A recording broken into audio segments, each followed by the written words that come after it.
by Riverside.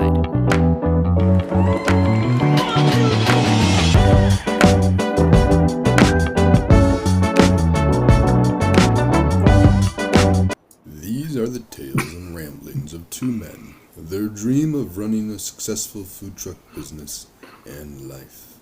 We invite you along to join Josh and Skippy on this journey. This is Monday Morning Food Truck. Good morning, Skippy. Oh, I was waiting for the music there for a second. We already had the music. Oh, sorry. They moved our intro that I had imported in the list.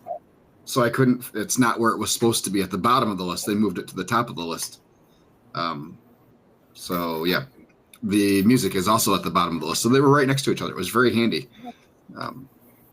Just remember, Josh, we are the they. We are delay. No, the they. The delay. They. Not lately. They. Oh, hello, Steve Rodriguez. You have more time now. Fran Vian. Yeah, you have more time now, and that still is a problem. Jeez. I have more time. What do you mean I have more time? You have more time. You're at home more often. I was on the truck every day this week. Every single day for the last 7 days, I've been on the truck. Welcome back. Welcome back. Yeah, whatever. I'm tired. This food thing's a young man's game. I hired people for a reason. This was not the reason. Yeah, we're going. Good morning, Justin. Morning, Justin. I saw Justin on our TikTok live earlier this week. Yeah, he said he was bored. Stopped in and said hello. So here is my catering for Saturday. Oh. My 4 events. Those are my meat totals. I need mac and cheese for mac and cheese for 300, pork for 320, brisket for 120, chicken for 50, sausage for 50, beans for 225, slaw for 95, cornbread for 130, and green salad for 130. You better get that oven working for that cornbread, I'm telling you. Yeah. So, 4 events, an apartment party, an open house, and 2 weddings. And we're doing the farmer's market in the morning. Yeah, you are. Is Pam coming out of retirement today? No, she's not. Okay. So, be about a $6,000 day, roughly, give or take, depending on how the farmer's market does. But yeah, started trying to do some more due diligence on my calendar because it felt like we were missing things. Went back and looked at my Eventbrite, the people that attended, and found 2 people that we booked that we didn't have invoices for or were on the calendar. So got those on. Naturally, those are both on the same day. Of course. So we have that's our 4 wedding day while we're open roadside. I think it's 4 weddings. 4 weddings. Let's see. 1, 2, 3, 4. Yep, 4 weddings and set up roadside that day. You know what 4 weddings and a funeral are? Yeah, what that day will be. I was going to say 5 of the same thing, but yeah, probably for you. That'll be the day I die because my staff kills me. Those numbers are a little bit bigger than these numbers. But I have 2 giant smokers. So it's no problem. No problem. Yes. I'm not worried at all. No, never. Hopefully, Pam will be working on the September 20th date, hopefully. Oh, that's my big day, too. Is it? Oh, big time. Yeah. Yeah. So, yeah, I'll get into my September 20th, the shop will be closed because I booked our largest catering event ever. So we got that. And then I got a wedding. Well, how big is it? How big is it? 350 people. Nice. And then I have another wedding that day, or a wedding that day. drop off, luckily. I have another wedding that day. And then we were invited to vend at the Luke Bryan concert in Fowlerville. That's going to be fun. So you're going to try to do that too, huh? Well, yeah. It sounds like you're in more trouble than I am. So the biggest catering event ever is 2 hours at full service, and then 2 hours we can go home or leave, I should say. Okay. They're all roughly about the same time. Mm-hmm. Naturally. I asked if I could take the trailer up to, because none of them are on the trailer, except for the concert. I asked if I could take the trailer up there the night before. They said no, because we don't pull in until the day of. I'm like, well, can I just leave it there and y'all can pull me in with a forklift or something? They said, no, we don't really do that. However, so the Luke Bryan concert, the one caveat is their fee is 32%. 32? Yeah, 32. Why are you going? Because it's a big deal. I don't know. It's a big deal. You're not a big deal. I haven't sent anything in yet.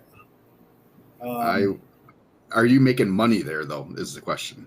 Yeah, we'll raise them. Yeah, I asked them how many people and how many food vendors. Mm-hmm. They said they're 3/4 sold out, which their ticket capacity was 20,000. Okay, so that means they got 15,000 tickets sold. There's 10 to 12 food vendors. Okay, one other barbecue guy that travels with them.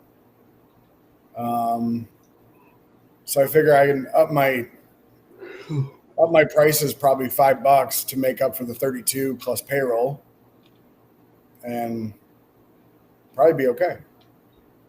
all right. Ish.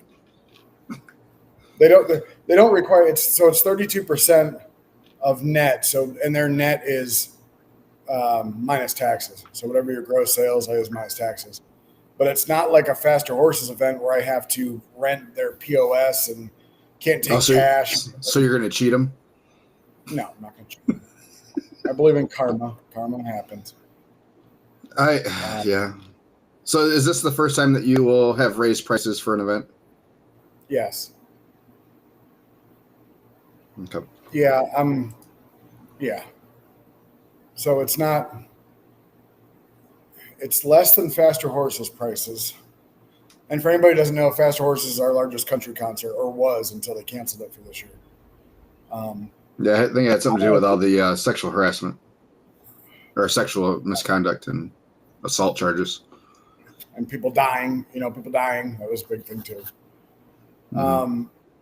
But there's only other one big concert that allows food vendors, and it's in Hastings. It's a 2-day event, and they charge a $6,000 fee. And $3,000 up front, which is non-refundable. Is that the Kid Rock Nickelback concert? Yeah. Oh, I never even looked at it. I looked at it because it was going to replace Faster Horses for me. Because I was going to do Faster Horses because logistically it's right down the street, so I can just keep shit rolling and replenish as necessary. Yeah. Even though it was like 38%, and I had to rent their POS and a lot of other bullshit, but still. This is. I haven't sent everything in on it yet because I really got to get because we have a big catering event the day before, and I just announced that we're going to open on Sundays here. I'm getting a lot of love for that. I've got a lot of stuff to work through. Excellent.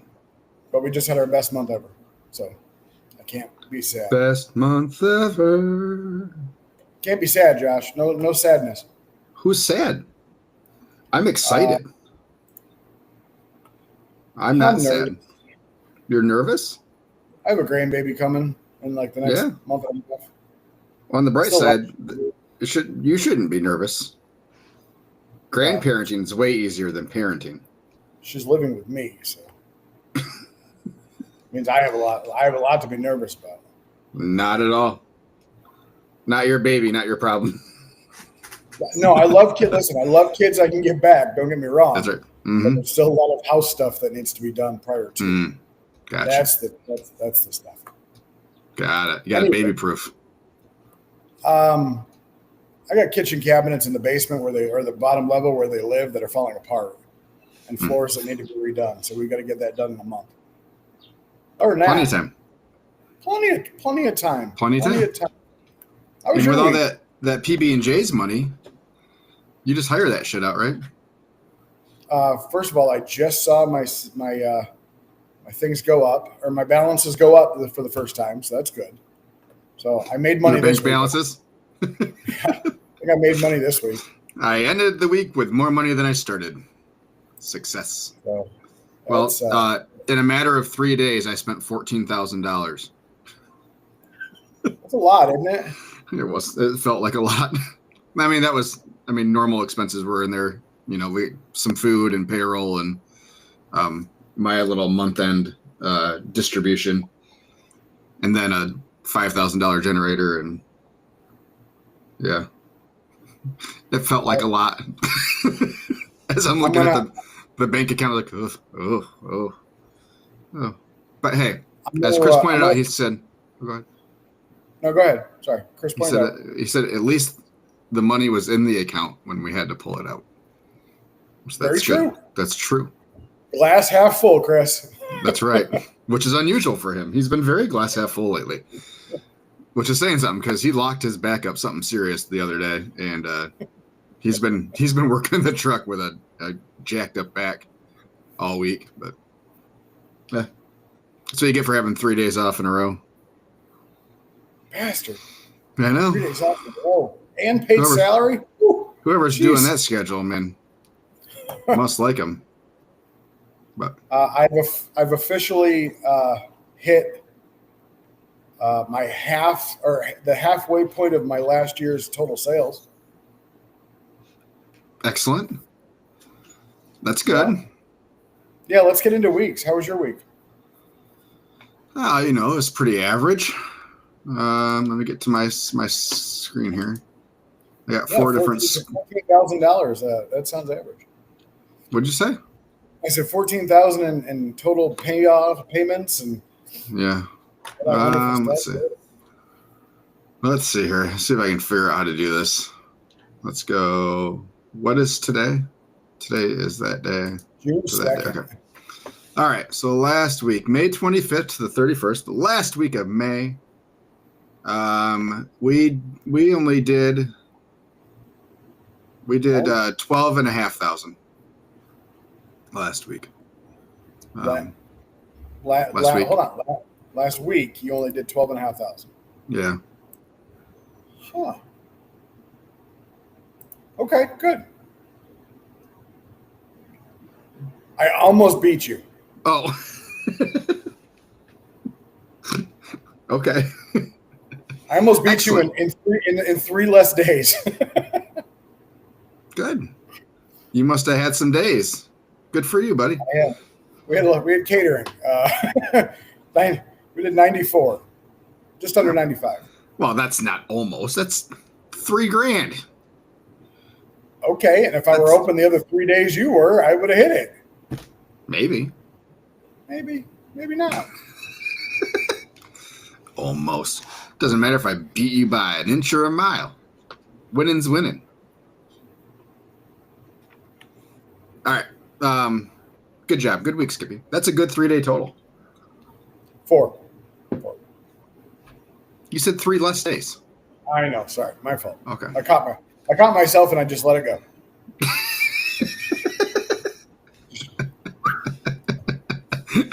That's a good 4 days, Skippy. Can we change our opening to "Welcome to Monday Morning Shit Show"? Can we just please say that? Sure. No, we had it was a good week. I don't remember anything about it. Really. Was this was Memorial Day Monday, right? It's all a blur because you were on the truck all week. Yeah. I don't remember. So it was Memorial Day Monday, right? Last Monday? Yes, Memorial Day was Monday. Okay. Yeah, so normally we were not open on Tuesday, but we were requested down at Midwest. It was okay down there. A little bit less than it was. I don't know why they insisted that we come out that day. to get people to come to your office. Guarantee it. Man, maybe. They had a board meeting that day, so we thought maybe they were going to cater it, and that didn't happen. So I don't know. It was weird. And then we did an. It's all coming back to me now. We had a family fun night at an elementary school. We've done the one that my kids went to the last 3 years, and it's usually a solid night. A lot of people there, a lot of people eating. So we get there. They say they're expecting about 800 people. It's us, a Kona ice truck, and it's supposed to be Pronto Pups. So corn dogs. Yeah. No, they're not corn dogs. They're Pronto Pups. They are make corn a dogs. big deal about that. They're fucking corn dogs. Corn dogs. So, it's the thing starts at 5. So 4:45, she walks up. She's like, "Yeah, Pronto Pups isn't coming." I said, "Okay." I said, "We'll serve as many people as we can. You know, the food we have is the food we have." And now we're thinking we're gonna get fucking hammered and slammed. Did not happen. I mean, it was fine. It was steady. Like, we still did $1,000 that night. I mean, it was fine. Or 900, something like that. But so the kids all got free tickets for Kona Ice, and then they also got tickets for pizza inside. Fuck you. Sorry. Like, fuck you. Yeah. I mean, fine if you want to do that, but there's got to be communication ahead of Well, time. absolutely. Let me know that there's people getting free pizza inside. You know, it was. We keep getting ourselves wrapped into these freaking events where they bring us in and then someone's giving away free food. And a lot of when the parents got their kids their free slice of, hot and ready cheese pizza, they just bought a slice while they were in there because they were there. Because the way that the traffic flow was, they went through all that stuff before they got out to, the inflatables and the games and us. So, a lot of people said that they wish they knew we were there before they ate crap pizza inside. But we had a fair amount that got orders to go to take home. So it was fine. Luckily we went through the majority of the food that we had. Honestly, like, I wasn't in the mood to get slammed all night. Like, it was a long day already after going down to Cassopolis and all the way back. And it's like, it's a long day. So just to have a steady night that we could still get some stuff done and what have you was nice. Still do a pretty good sales day. Wednesday was our rainy day. We were expecting rain pretty much all day. The neighborhood that we did Wednesday, we do it once a year. Like, they pick a day. They usually have a pool party at the person's house. Neighborhood can come and swim and stuff at their house, and they do a whole thing. She actually texted me the day before asking if we wanted to reschedule because of the 85% chance of rain. I said, "This is your day." I said, "I have no other openings for you." I said, "Rain doesn't bother us. We'll let everybody know that online ordering will be available." That was that. We went. Caleb worked the truck by himself from 1:20 through the rest of the day. He was the only one there. Yep. Had some. Angie had a doctor's appointment that I went to, and then just with the way the schedules worked, I needed to grab the kids and stuff after school and take care of them. So with it being raining, really, I had talked to Caleb beforehand to make sure he was okay with it, and everything was fine. It was an okay night. It was steady-ish. I think it had $600-700 for dinner. Lunch was the big surprise. We hit our normal lunch even with the dreary, rainy weather, and that seems to be kind of the case with us. We're doing $900 to $1,400 lunches almost every day. Good. And it seems to be the better our lunches, the more disappointing our dinners are. Well, sounds like you're just going to start to keep doing lunches. It's not like it's disappointing. Like, we'll do a $1,400 lunch, and it's like all right, we're going to an awesome spot for dinner. It's typically a $1,000 night. And then it turns out to be a $400 dinner. It's like, oh, God, we didn't even hit $2,000 for the day after doing a $1,400 lunch. So just disappointed in that regard. But I think we're catching some bad breaks on weather wise, and like, especially like some of our bars and stuff that are heavy patio. Like, it's just so cool once we hit 4 or 5 o'clock at night that I think it's people are waiting for summer, to really hit the patios and stuff. So, and then we were in Ann Arbor on Thursday for Etna. Another good day there. Pretty low turnout for as beautiful as the day it was, but those are so hit and miss for them. So hopefully we don't see another drop in numbers for next year. Friday we did lunch only. My daughter had her open house on Friday night, which apparently not everybody calls these things open houses. I saw a whole TikTok about it. Like, it's not just a Michigan thing, but it's like a 4-state thing where they're called open houses versus just like a grad party or whatever. So for those that don't know that, it's just a graduation party. We call them open houses. So yep, we pulled the truck in we did full truck for her open house. Chris worked that by himself. And then Saturday, we had an off the truck open house in the morning for $1,400 for 2 hours. Yeah, 2 hours of service, and then we had to hightail it out to Allendale for the brewery, which was a happy little surprise. Had a really good night there. We did $1,400, I think, for dinner. That's our best evening at Trail Point we've had all year. So, yeah, and with a big late hour.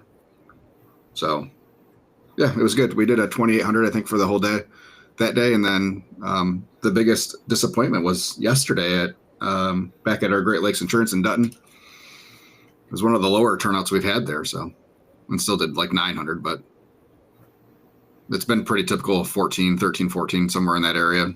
So, but again, after the week that we had, it was kind of crazy. It was nice that, everybody kind of got to just get back to normal and get some stuff cleaned on the trailer and get it back to good shape. So we do have a closing checklist on board now. That's a dry erase, and that they get to initial. Seems to be helping a lot with making sure everything gets done before they leave. So that's going well. But yeah, overall, a pretty decent week. 12.5, which means we finished the month.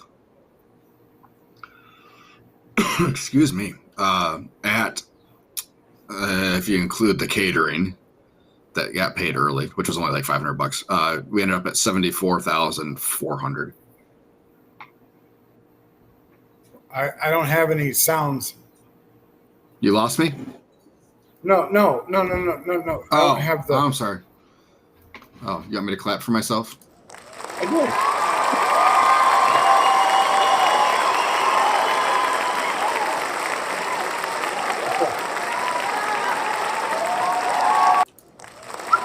Oh, not started again. Okay. I'm sorry. I got Jason. Jason says, "What's up, fellas?" And Jiffy. Excuse me? Jiffy. He called you Jiffy.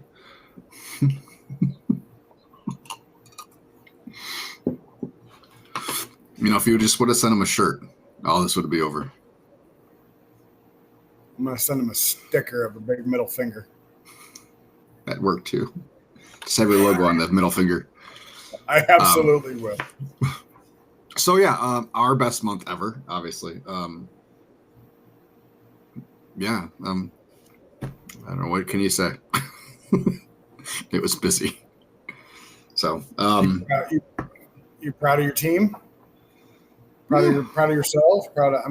Honestly, like, no bullshit. Would you have done more? Could we have done more? Yeah. Yeah. There was days that were just slow. What you're gonna have. If you're hitting every single day, let's see, let's look back. Let's see. There's probably another $3,000 there, like those slower dinners, if they would have been where they normally are. We probably could have. I don't think there's 80 there, with what we had on catering. But yeah, there's always more catering that is potential. That I'm sure there was stuff in May that we didn't book, the jobs we didn't get and stuff. So, but yeah, a really solid month. June's schedule. We did 60 last June, or like 15.8 or something like that. Chris asked if I thought we could do another 74 in June. I said, honestly, I looked at last June's schedule and I don't know how we did 60. So, because there wasn't a ton we had 4 Aetna days that were all smaller Aetna days. Like outside of that, we weren't doing a ton of catering on the weekends and stuff. We had some, but I think we talked about it last year that like my open house calendar and spring wedding calendar felt pretty light last year. And it's really picked up this year. So maybe we can do another 70 in June. It'd be awesome. We have a very strong June planned. Yeah. Very strong. I mean, yeah, our calendar looks stupid and it gives me anxiety looking at it every time. Like the next 3 Saturdays are Saturdays. I mean, they're crazy. So, yeah. I guess. I guess. We already went through this Saturday for me. Next Saturday we have 4 open houses. Nope, 3 open houses. 3 open houses, and we're open all day on the truck. The following Saturday after that, we have an open house, and we're at the Grand Rapids Pride Festival all day. I got our Jackson Pride Festival coming up in June. Which we were actually supposed to be there Saturday and Sunday. And I'm pretty sure I'm not getting a refund on my Sunday, which is fine because I had to cancel on them. But I missed a wedding on that Sunday, so we have a wedding and an open house that Sunday. And then finally, on the 20th of June, we get a break in our craziness, and we're just open at the campground for a very nice, relaxing Sunday of 11 to 6. And is that Tyler's Creek? Yeah, Tyler Creek. Where really at best we're going to do a $400 hour in that stretch, and the rest of them are going to be $150, $200 hours. Very relaxed, very easygoing. Bring your clubs to a quick 9. I won't be going out there probably. I have staff. Hopefully by that point I'm back to my normal a day a week on the truck. I did hire somebody else. Oh, soft hired somebody else. My daughter's friend who also graduated, but she's not going away to college. She'll be going to GRCC in the fall. So we just need to get her trained some. She may stay for a little while. Yeah, I lose Alex in August because she's move-in date for Michigan State. So absolutely, congratulations to her. Yeah. So yeah, June looks. Yeah. There's definitely a couple big weekends in there. And the rest of the days are all solid days. We have a handful of caterings. I mean, besides Aetna every Thursday. We have a few other catered jobs during the week. So on weekdays. But yeah, it should be a good day. It should be a good month. We had talked about 500 this year as being like the crazy goal. I just don't know if that's a doable, realistic goal. So we'll see. Because what I did 415, let's say 415 last year, so that's $85,000 more than last year. We're open 8 months out of the year, so we have to do better than $10,000 every month, which we already haven't hit for April and May, or April and half of March. So, it's like, but we'll do what we can. I mean, we're not going to not try, but July needs to be good. August and like all those rest of those ones need to be hopping. So, yeah, we essentially have to do 70 in June. And I don't know that's there. I don't know that that's there. We'll see. I didn't think 75 was a possibility either. So for May, you keep having the good lunches, you'll be fine. Just need to pick up the dinners. That's all. Yeah. You need to do what? 12,000 a week? 15,000? 15,000 a week. That gets you to 60. Math is horrible. Yeah. Yeah, that gets you to 60. 17,500 a week. Yeah. Those are big weeks. True. And it's not like we have a 20, like that 1 week we had Aetna, that it was a $24,000. Like we don't have one of those on the calendar for this month, So yeah, it's all good. We'll do what we can do, and it will be what it will be, as they say. So yeah, it's going to be what it's going to be. That's for sure. So I had, when I say that, like good things happen and bad things happen to me it seems like all at the same time, and it's just how I deal with it. Yeah. We had, when I said that we got invited to Ven to the Luke Bryan concert, that was, it was a big deal. I'm like, seriously, why us kind of thing, And right as that time, I hear a thump, and then I see sparks coming out of the back of my truck. I'm like, oh shit. So I pull over, and I thought I popped a tire or something. Like, thought I just the tire because I saw sparks. So I pull over. I got a buddy on the phone, and I said, hey, hold on a second. Stay on the phone with me just in case. So I get out. I climb underneath the truck. I don't see anything different. Like, all right. So I took off, and all the tires were good. It was still rode fine. The next morning, I get to the shop, and because I was about to go, it was like a Wednesday, I think. And I looked, one of the helper springs that I installed on my suspension broke. Oh. Like just broke. And so the spring was actually upside down, dragging on the ground. And that's on your pickup truck. Correct. Yeah. So I got a hold of the company that made it. They said, we'll warranty it, but I need you to do this, this, and this. And I said, well, like I got food truck events coming up, and I need the extra suspension help. Like, what can you do? They're like, well, we can send me pictures, and I'll send you a new kit that you can put on. You just mail the other one back. And I said, well, I don't really have the tools to put this on. Like, how about this? Can I go back to the place that I bought it from that installed it? And like, can you work with them on the warranty? They're like, well, they're like, not exactly.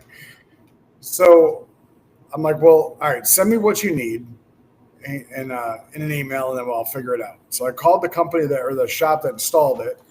They pulled it up, and they're like, yeah, I got one in stock. And I said, well, I'll tell you what, they're going to send me a new kit. What if I just give them your address, and you can just do the warranty work? He's like, yeah, that's fine. Yeah, that's fine. When you get the new kit, just bring it back. I'm like, no, I'm going to have them ship it to you. Like, we're good. It's like, oh, yeah, that's fine too. I'm like, first of all, where do you find a trusting place that's like just going to say, hey, I know you live an hour away, but yeah, feel free to just drop that off whenever you get it. We'll just be out of kit. Like, yeah. Oh, great. So I'm going to get that fixed tomorrow, 9 a.m. But on the same day, we booked that catering gig, and it's like good things happen and then bad things happen. It's like, ooh, yay. So this catering gig is for 200 adults and 100 kids. 300 people, got it. Yep. 100 kids each get an individual kids meal, hot dog and mac and cheese.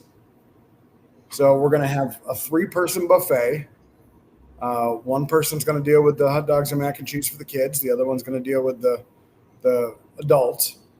We're doing two meats, 4 sides. And you're handling that with 2 people? We're going to handle that with 3 people. Oh, okay. I thought you were doing 2 meats, 4 sides just for the adults. That is just for the adults. That's with 2 people, yes. So we're going to have somebody do meats and somebody do sides. Or somebody, probably, I think they wanted 2 cold sides. So I'll have it split.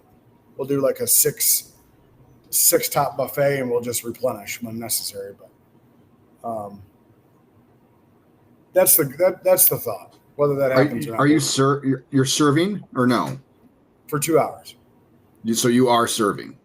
Correct. Like it's not self-serve. Okay. Correct. For the first 2 hours. If you can get another person, I would recommend it. It's all hands on deck no matter what. So yeah.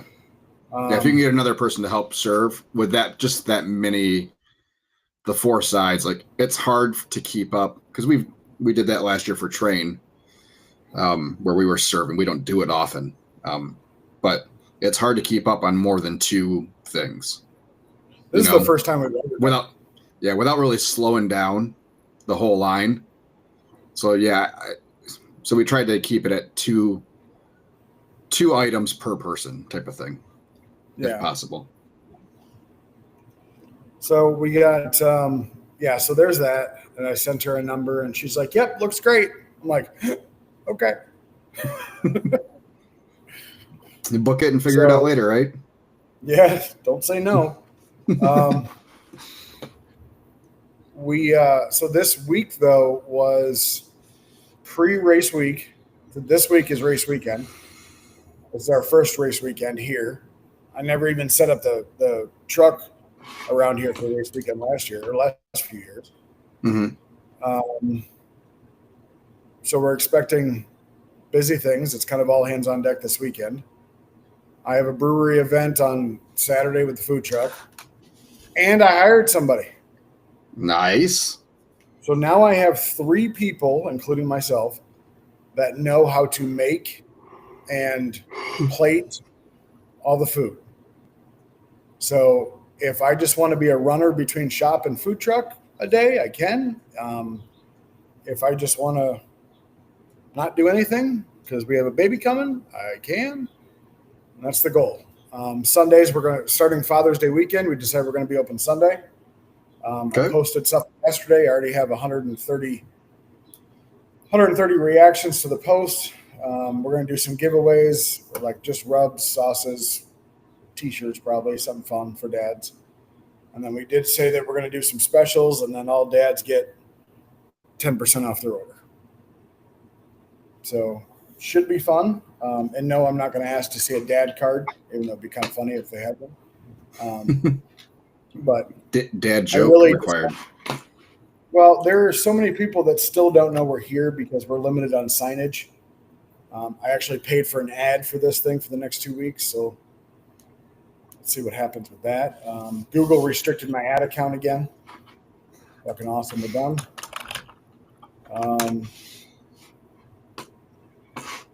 Wednesday, I think there's a good chance, maybe after June, once I figure out what's going on, that we'll close down the shop on Wednesdays and Thursdays and just do Saturday, Sunday, or Friday, Saturday, Sunday. I got to see what June looks like, but right now it's almost not worth it. Okay. I think this past Thursday we did like $600. But wasn't your goal 500 a day? Like that's where you need to be at to break even. Yes. Okay. To break even.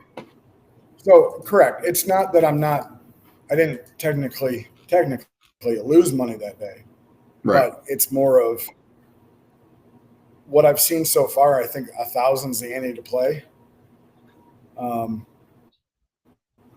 And we'll get into the whole tipping question that I asked you the other day. I don't know whether it's worth me being here all day just for $600.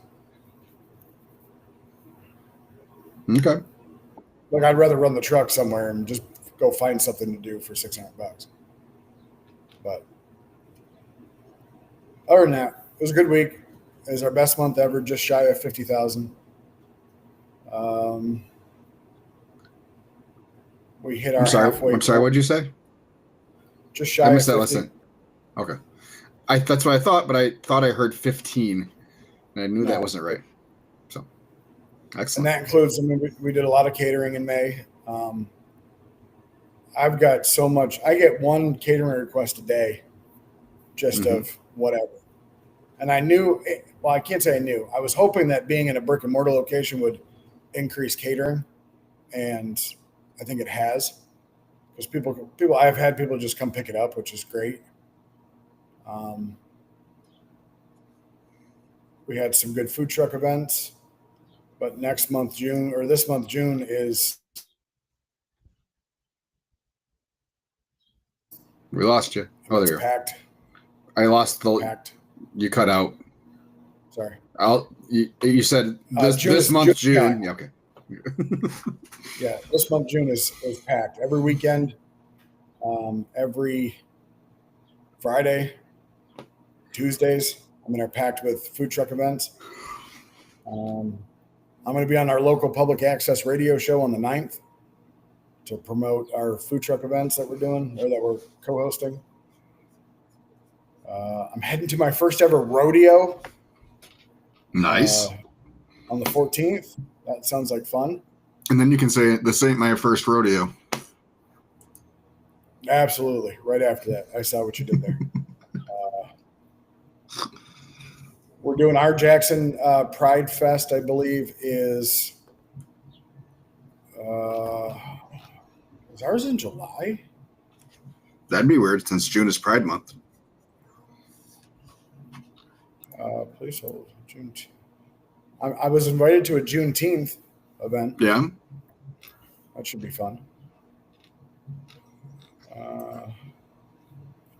While you're looking, Jason says, congrats, man. That's incredible. Straight hustling, fucking monster number. Should be super proud. Was that to you or me?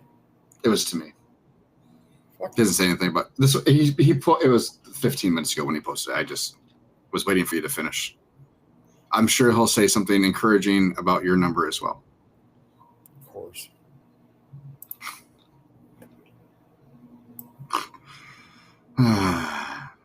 I'm the one hustling, Jason. He sits at home. That's an asshole. I'm sorry. I love you. I'll shut the fuck up. I'll shut up. I totally will. That was. I'm just gonna laugh though, but yeah, it's wrong. No, you're fine. You that's fine, Skippy. I'll just sit over here with my $135,000 in sales on the year. In 2 months. In 2.5 months versus your 6 months. So. Hold on, you're at 130? 135. Please hold. That's without tips, obviously, and taxes and all that shit. Yeah, that's sales. My gross sales 128,412. Okay. Pretty close. You've been open a lot longer than I have. I'm pretty close. Also worked a lot more than you have. Whose fault's that? It's absolutely mine, and I'm fully aware of it. I've been trying to get you to hire people for a long time. I don't like payroll. Okay, I don't like payroll. Yeah, let's see where I'm really honestly I don't like, because we're going to talk about payroll here in a minute, but yeah. Anything in particular? Tipping, the question that I asked you, because I'd love to know what our listeners say. You said something about tipping, but I didn't remember there being a question in there. Fine. I mean, let's ask the question. Because I asked you the question. You accept tips? And you said no. Oh, I thought you meant a question today. Yeah. Oh no! I called you about it. Yeah. Who was in the car with you? Angie. Okay. I was gonna say sound like a female, but I wasn't sure if it was Angie or not. Or Chris just got a check change. So I thought I have done as much research as possible on the whole tipping subject. It's not a state law; it's actually a federal law. So supposedly, if you have any type of supervisory duties while you're on duty over another employee, you're not allowed to accept tips. Mm-hmm. I've had it, and before I go any further with what is alleged, I do not consent for the NSA to or any other being or government being to use this as evidence in any type of. Yeah, because that's how that works. Well, just saying. You can't confess to murder now, Skippy, and it's okay. No. For me, if I'm working, I'm doing something as far as putting shit together or running food or running the cash register or whatever. I have always accepted tips because at the end of the day, I'm an owner operator and I don't pay myself a living wage. I pay everybody else a living wage. Okay. So I thought it was okay. Mm-hmm. And there are a few gray areas, but realistically, I found out it's not okay. Mm-hmm. Now, after I asked you, of course, I went to other people and asked them. I would love a consensus on what food truck operators do or do not do this. The gray area is if you're doing something that, let's say you're waiting on a table and you're the owner and they leave a cash tip or a credit card tip or whatever, you can use that, or that's your tip. You can take that. But an owner or somebody with supervisor duties cannot be part of a tip pool. Correct. So because of the fact that yes, if you're working the register all day long, you are Correct. allowed, because that is a tipped position, so you're allowed to accept tips that day. And you can set that up in Square. So if you're punching in and out, I have to do I different absolutely role, so you have different roles set up for yourself. I do not. I did not have. Well, yes, I do, but I'm doing the same rollover. So yeah, you can set yourself up for different roles, and each roles are tip eligible. So if you're just doing scheduling for the day or whatever, and if you're clocking in and out your time, even though I don't know how you pay yourself or whatever, but so like when you're doing scheduling, you're still on labor, but you're not accepting tips because that's not a tipped position. So like my guy who strictly works the kitchen, he comes in at 5 a.m. every morning, right? Mm-hmm. I do not have him as tip eligible, so he doesn't. Well, there wouldn't be any tips. Do you do a full day pool, or do you do just they split whatever hours they're working? Correct. If there's tips, yeah. So there's not tipped any sales during those hours he's working anyways, really, is there? Correct. But even if I would switch his role to something different if he was working during different times. Okay. But he knows he's not a tipped employee. Yes, he does. Yeah. He also gets paid more because he's not a tipped employee. Okay. So the reason I thought it was okay, and I still think it's okay, is because I'm doing something that involves touching every order, whether it be running or taking cash and then running tables or making the food and giving it to the staff. There's nothing in any law that it's all about call it typical servers. Like you're at you're a server and you're doing something, and they say whether you pay your servers a livable wage or not, which is above minimum, you can't participate because you have supervisory ability. Mm-hmm. But so bar managers who who run tables or expo or stuff like that, I don't understand how they don't. Or give an example, local pizzeria over here does a tip share where they take a whole day worth of tips and split it between anybody worked, including kitchen staff. But also keep in mind that kitchen staff don't get as big of a share as wait staff. Correct. Yes, that part I get. And in most instances, kitchen staff don't get tipped at all. So I posted that question on the food truck training group in Facebook. Mr. Moore did not allow any comments and just commented himself that it's illegal. And so I'm looking to our listenership on what they do. I thought about changing it to a bonus structure. So instead of accepting tips altogether, the customer can opt to do a team bonus. But I can't. There's no way in Square that I have found where I can make that a prompt without having to ask them. Right. So I don't know. That's the reason I guess I'm bringing it up is I've really come to know that my landlord's an absolute asshole. And it's like, I personally think that if whatever he thinks is not right, even though I pay rent, he would still try to turn me in. So there's nothing in the laws about counter service restaurants or it actually says if you're working a food truck, you can accept tips because there's typically only one or two people there. Obviously, if I'm working by myself, I can because I'm doing everything. And it's not that I need the tips. I'm not saying that. But either I feel whoever's working the kitchen is doing probably more work than whoever's running the register. If I don't, if I'm running the register, I'll probably give tips to the whole kitchen staff. It doesn't matter. But go ahead, get the hate comments. Jason said, all kidding aside, though, both great numbers. He also had a record May just over 42. Took the last week of May off. No one's commented on tips.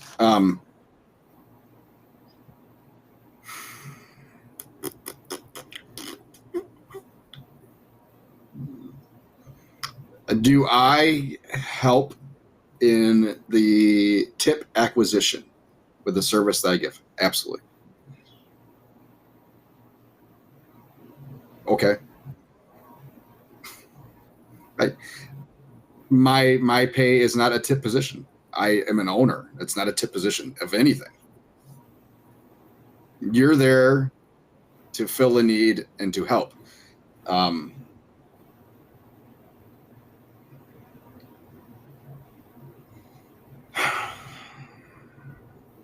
That's your job. Mm-hmm. Your compensation shouldn't come. You can say it. I know you're snarking. I know. I'm just trying to choose my words. I'm not snarking.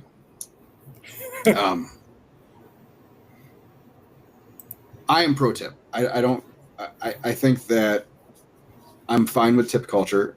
I have no problem with it. I think that as a whole, it's gotten a little out of control with the expectation and that it's required to begin with. And from an employer standpoint, that it has become a way for your patrons of your establishment to help pay your employees, which I don't agree with. I disagree with the minimum tipped wage being different than the minimum wage. I think that's stupid. So I don't think owners should get tips. I don't think managers should get tips. I don't think anybody that has their hands in the pot to determine how things get split up should be allowed to have access to said tips. Yes. Doesn't Chris have a piece of the pot? Yes. A minority piece that doesn't count for, and he already knows that once he hits a certain level that goes away. Legally. For sure. I mean, whatever level that is, the amount that he may or may not. Hold on. Sorry. That's like you buying stock in Applebee's as a waitress. and then removing yourself from being tip eligible. It's the same thing. Technically, you're an owner of Applebee's stock, which puts you as an owner's share, right? But there's levels to that. So when you're not on the truck, so he's not a supervisor role. He's a food truck lead. Does he have access to be able to do refunds and stuff? So does Caleb. But when you're not on the truck, is he in charge? Is there anybody in charge? There's always somebody in charge. So if there's a customer complaint, who takes care of it? Would it go to Chris or would it go to whoever's at the window? Whoever's at the window. My staff have full capabilities to handle whatever anybody brings up to the window.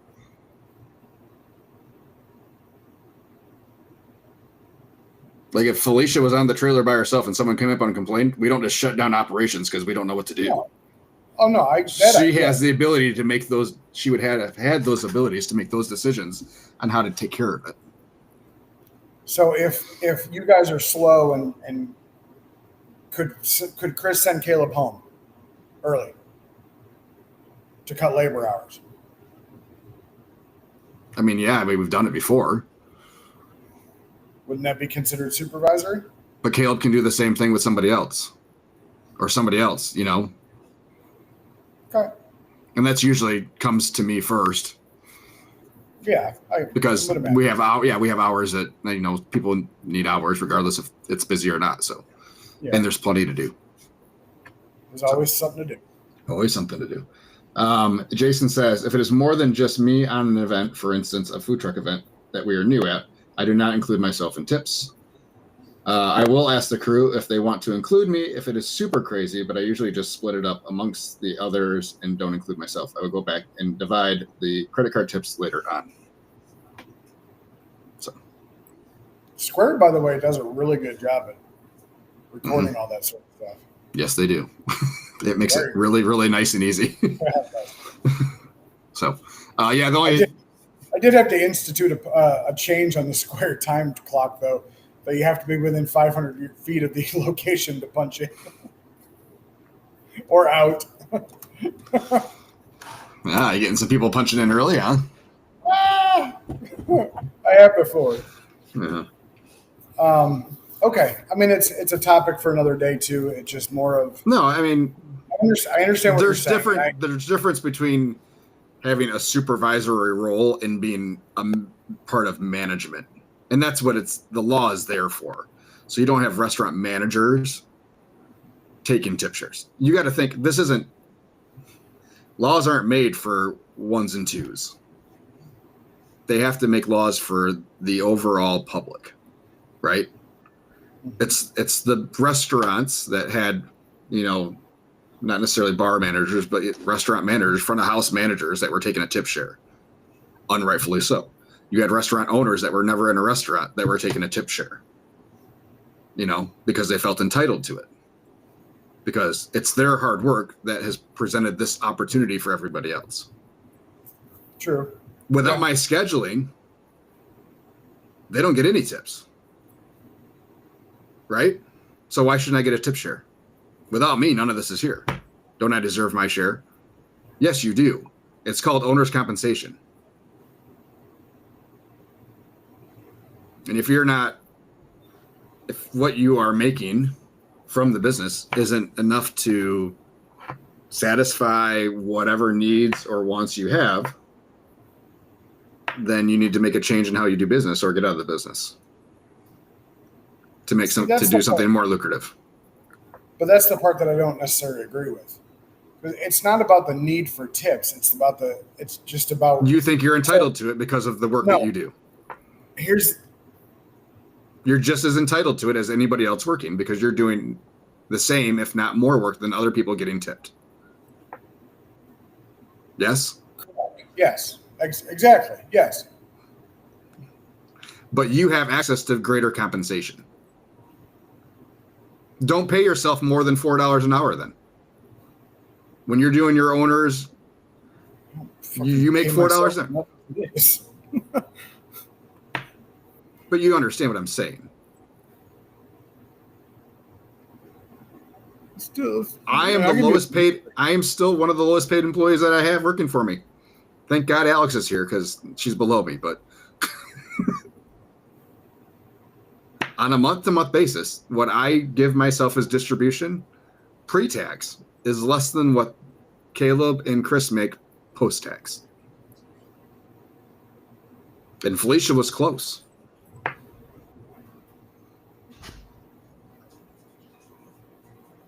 So but you know what? I pay myself $1,800 a month.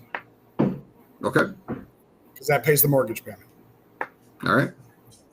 So that's less than for the amount of hours worked. I mean, I understand what you're saying. Yes, I get what you're saying. That yes, you are technically making less than $4 an hour. Damn. But you're not because you got to figure in it overtime.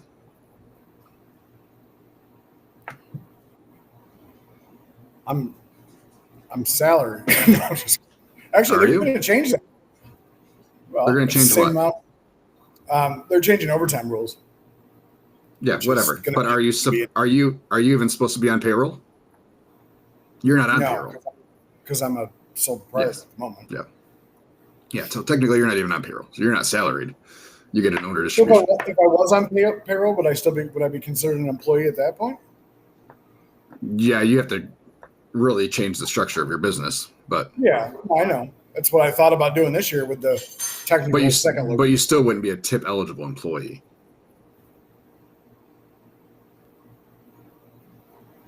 I mean, you got like the board of Applebee's is getting tips. No, there's a national pool of tips from Applebee's. First of all, that's way. I'm trying to figure. Here's what I'm thinking. Size doesn't matter, and that's what you got to think about. Size doesn't matter. Size of the business doesn't matter. The same rules apply to all the businesses. So, if a manager's on the line at Chipotle, do you think they get tips? Because I ask for them at the end. Well, I tell people that tips are an option too, and when I'm running the register, I do that for my staff, not for me. No,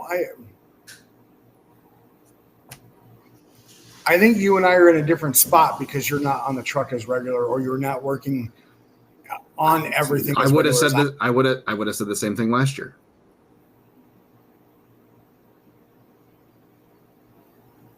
My two goals are make as many people happy through food as I can, and make as much money for my staff as I can.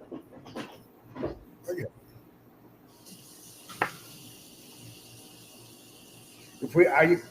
It's hard for me. Here's the thing: it's hard for me to justify if for some reason people are being extra generous, and we get $1,000 in tips in a week, for me to give it to two people that don't have, let's say, are running the register, and that's it. Not much of anything else other than just making sure the dining room's clean. It's not. It's less than even a waitress would do. So do I just say, hey, we'll just do a full team bonus and that's what you get?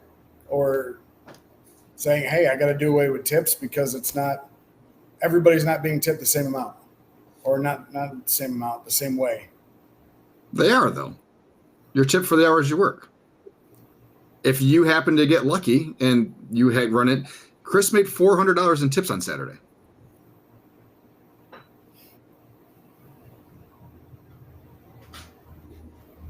Those two love working with me alone.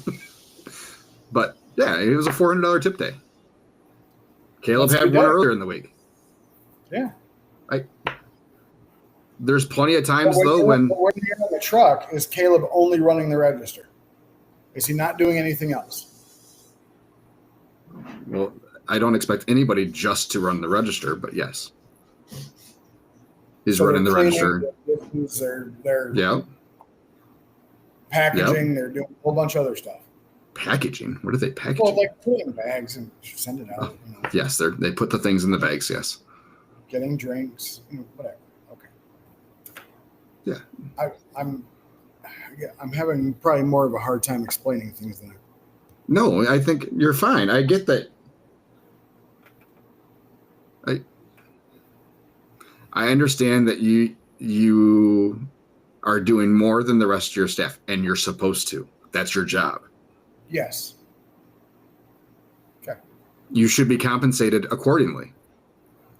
And that is what needs to be done on the back end, not on the front end. Tips are never expected.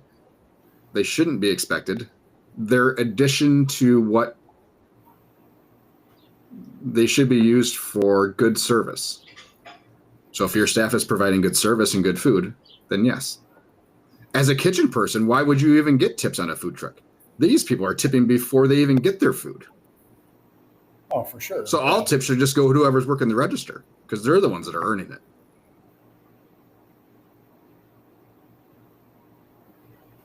I mean, right? Yeah. It's absolutely reality.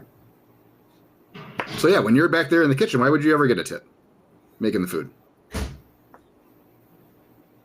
True that. Why would you? See? So, but all of my staff pretty much handle all aspects. Everybody's interacting with customers on our truck. Yeah. And most people are, most of our staff, whether you're working the back or not, you're still running food to tables. You're still doing whatever it takes. So. More from Jason. Skippy, pay yourself more and don't take tips, maybe. And then he says, is this issue more of the fact that you don't want to have to split 400 to 2 employees that suck? No, honestly, it's just a justification for what they do. So maybe I need to make them do more. I mean, that could be true too. Maybe it's probably my fault that I'm not having them do enough. And for whatever they are doing, I don't. My other problem is probably I pay everybody the same freaking amount because I expect them to do the same things. And do I think somebody at the register is doing the same as somebody that's putting food together? No, but maybe they need to change. I don't know. And so I had a similar conversation with Chris. Clearly defined roles, probably. What is the I'm missing the word. Where is the expectation stated for these people? How do they know? How do they know what they're supposed to do when there's nothing to do? You and I know because we've been on this truck for 6 years, and I've yelled at you enough through the first 2 years. It's just natural for us that we can see all the things that are filthy dirty on the truck. Sure. But somebody else walks into the truck and they say, oh my gosh, it's such a clean truck. Well, they're basing that on all the other trucks they've seen that are assholes, But you and I can see, there's splatters up there on the filters for the hood. Like they're filthy, they're dusty. You put your hand up here, oh my God, it's gross. Yeah. But especially for someone coming in that's been with you only this year, and you don't know all the things that are in the cafe, like you have to go through and make a list. Are all these things awesome to do? No. But when they're done every day, are they hard to do? No. Cleaning the legs on chairs takes, for all the chairs that are in your place, if you do them every day, it takes 10 minutes. But should your people expect clean chairs when they come in? Absolutely. Including the legs? Absolutely. Make lists. Here's what needs to be done every day. Here's what needs to be done when we're not super busy and we just have 10 minutes to stand around. But if you don't set those expectations, then they don't know. And those are the things that I need to go over with the cafe side of things to figure out when they do things. Yeah. Because, it's both of our dining rooms. Yeah. I don't know when things have been done because I don't know their lists. It's not unreasonable for your cashier to walk back into the kitchen and grab a broom and sweep through the kitchen. For sure. Absolutely. There's going to be, now that we're talking through that. So instead of you being passive aggressive, and I'm not saying this against you because I used to do the same thing, just grabbing a bucket and angrily going out and wiping something down because you've been looking at it for 15 minutes waiting for somebody else to see what you see and they don't. And you're like, fuck, I'll just get my star. And then you glare at them as you walk back at them. Why am I giving you any tips at all? If they don't know, and you can't expect them just to know. That's the part. You can't just expect people to know and to have as much desire to do these things as you do, because it's not theirs. True. No one's going to care as much as you do. No, and that's I need to work on more clearly defined roles. I'll take myself out of tips. That's fine. I have no problems with that. Yeah. Just more of it's the right thing to do as an owner, because you have access to the other compensations that everybody else doesn't. That's your bonus. I want everybody to be successful. So, okay, tips are a sign of happy customers, right? True. So the crew benefits from happy customers, right? Absolutely. With tips, you benefit from happy customers in sales and repeat customers. For sure. That's your tip. Yep. So. Very much so. I hope that all makes sense. It does. Hello, Matt. Hello, Joshua. How are you? I'm well, thank you. Look at that. Look at that view. Yeah, baby. Yeah. No wonder Josh has a smile on his face. Mm-hmm. Yeah. So there's that. Is Angie out of the basement yet? Out of the basement? Yeah. Why would she be out of the basement? That's where her office is. I know. You locked her in the basement. We did not lock her in the basement. This space is not big enough for two people. Because I have too much stuff. So, as I was leaving for the grad party on Saturday, I've already talked about my owner of the cafe struggles with communication. So he kind of accosts me as I'm trying to leave on time. Luckily, it was close by. So anyway, he accosted you? I couldn't leave. Let's go that way. So the one thing we talked about was tips. He's like, I need you to be legal. That's why I thought he would totally turn me in. Okay, so that's what prompted the whole conversation. Okay, gotcha. Um, Trust me, it's much better that he mentions it versus an employee mentions it. So then he says, he's like, I need you to follow your own SOPs. I said, what are you referring to?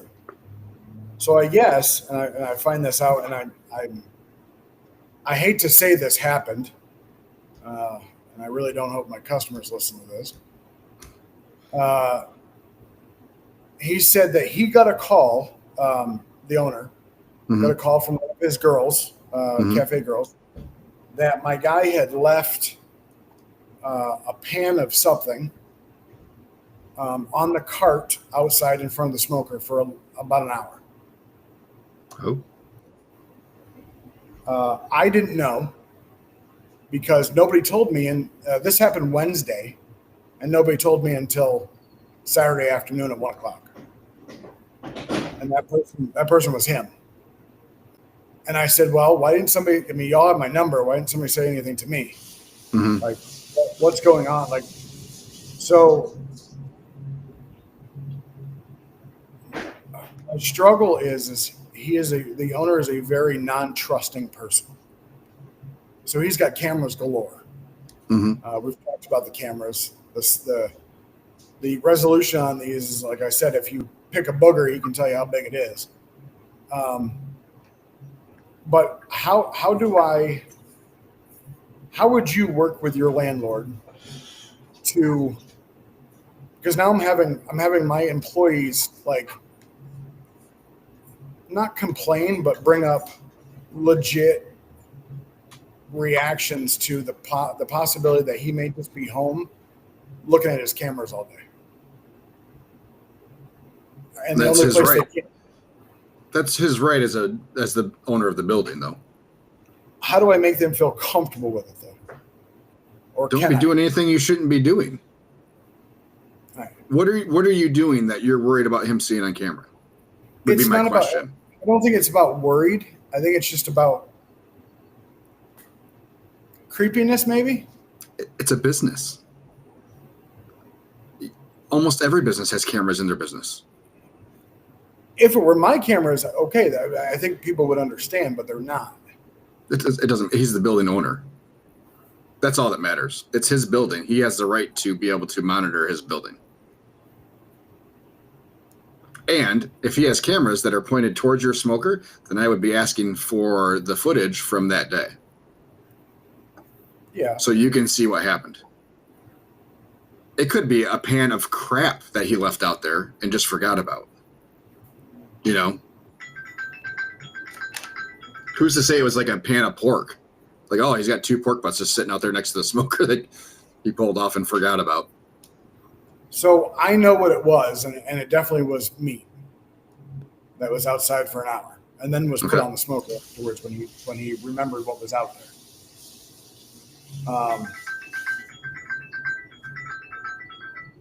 So here's the text that I got yesterday from the employee that I told about, or that it happened to. Mm-hmm. He said, I've been thinking about this today. I'm taking 24 hours more to really ponder this situation. I have no problem admitting my mistakes or taking responsibility. Should I have known better should I have known better? Absolutely. And I should have said something. I don't particularly cared for being spied on and tattled on.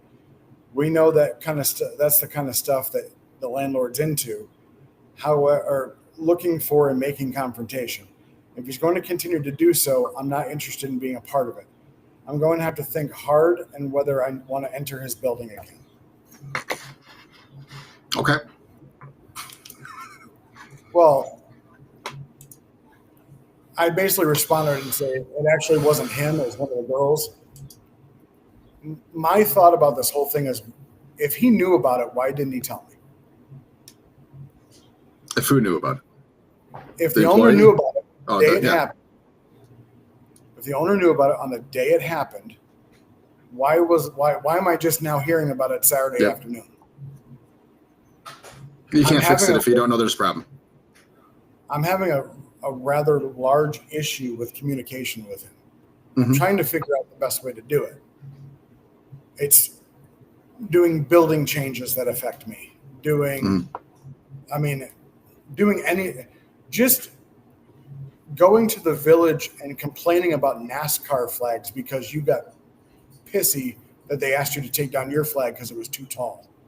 Like tit for tat bullshit that he's not even allowed to go in the village office anymore. His wife has to. But it's the tit for tat thing that is really starting to bother me, because I don't know how to get it through to him.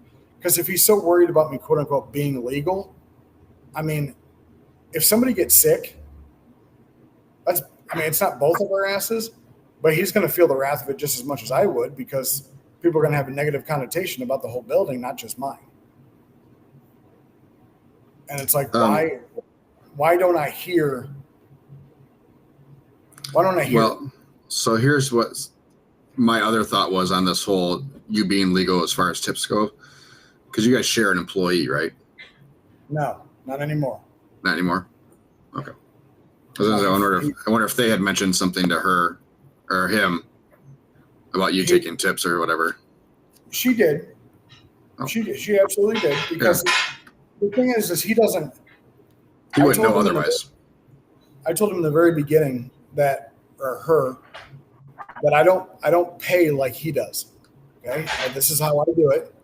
Are you okay with that? And she absolutely said she was fine with it. Come to find out, she wasn't. It is what it is. She doesn't work for me anymore, and it's not because of that. It's because of other things too. But I'm not mixing those relationships anymore, because at the end of the day, it's just not worth it. Jason says it's no worse than your employees holding their cell phones. They are always watching. When you signed the lease, you knew you were signing up for this, as in cameras and security cameras and stuff. Yeah, I mean, cameras. They don't bother me. I understand. There's not cameras in your kitchen, is there? No. Okay. It's only in common areas or shared areas, right? There's a camera. Yes, there's a camera that points shared straight areas down the hallway to my kitchen.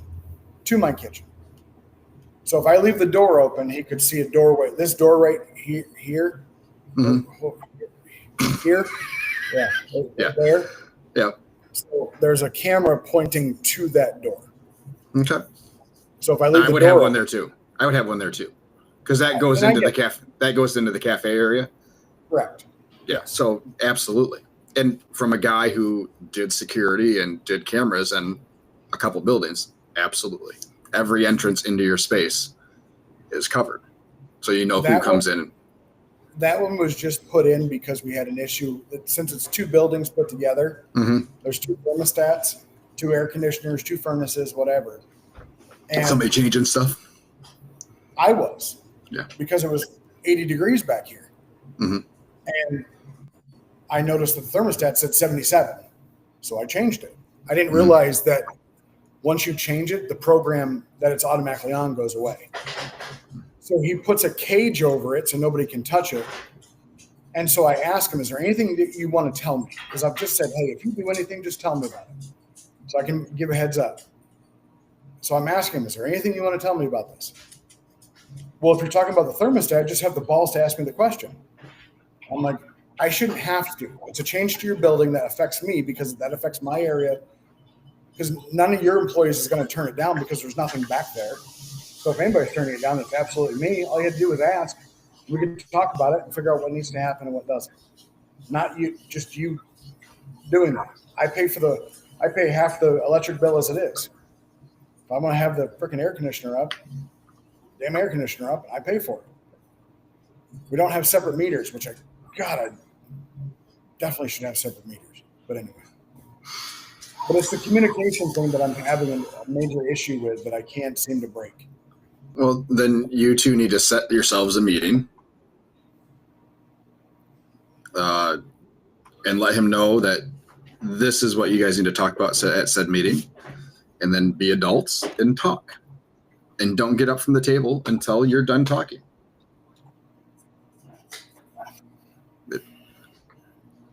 It's that simple. And it's back to all this other. It's easy for people to get defensive and passive aggressive, and that does nothing for anybody. It just makes the situations more tense and worse, right? Correct. So, yeah, sit down. We've had 2 sit-down meetings so far. Okay. About communication?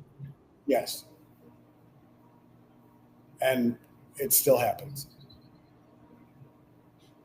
To the point where I was that close to just saying, fuck it. I got 30 days that I have to give a notice to and running the food truck back full time again.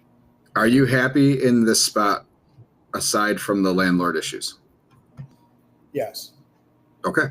Then you make yourself a contract and you let him know. He says, let him know that you are very happy with the location, that you want to stay here. But with this other stuff that is happening, it makes it not worthwhile. Here's what I need to take place in order for me to stay here. And if we can't do these things, then I'm going to waive my 30 days notice that I give you. This is what needs to happen. This needs to be what our working relationship needs to look like. And have him sign it. And if he can't agree to sign it, then yes, start looking for a new spot. Well, yeah. Or whatever. The question that I asked myself was, if I do that, so new into being here, am I ruining my reputation?